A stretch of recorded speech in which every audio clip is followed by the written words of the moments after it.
Bah écoute, c'est une course qui est partie assez vite sous l'impulsion d'Hassan Chadji qui a passé le premier kilomètre en 2,45,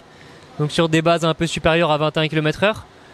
Ensuite, c'est un petit peu temporisé parce que forcément il y avait le début de la montée vers le sommet de la Gineste, où là ça a été assez tactique pendant un moment et un Éthiopien qui a attaqué très fortement autour du 7e kilomètre, donc qui a fait péter un peu le groupe de tête, on va dire. Après on s'est tous retrouvés un peu esselés, on a fait la montée comme on pouvait et bah s'en est suivi une longue descente de 10 km sur Cassis, donc là on a pu reprendre notre souffle déjà après cette montée et puis accélérer un peu le rythme aussi parce que bon forcément c'est des descentes quand même avec des passages à 5-6%, donc ça descendait bien et pour moi ça s'est plutôt bien passé parce que j'ai pu revenir sur le troisième homme et le battre au sprint. Donc ça m'a permis de monter sur le podium cette année quoi. Ouais c'est ça, j'avais à cœur de remonter sur le podium parce que c'est vrai que j'avais gagné l'année dernière.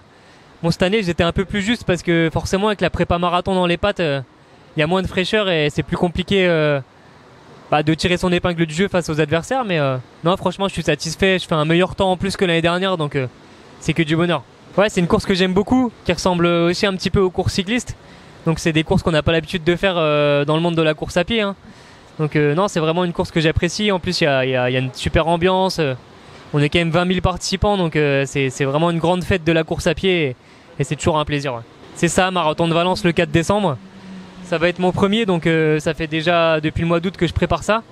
donc j'ai hâte de voir tout simplement ce que ça peut donner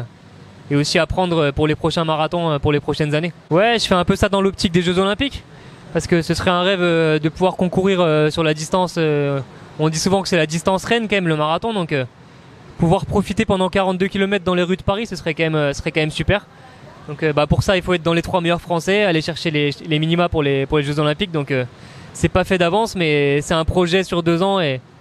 on va essayer en tout cas.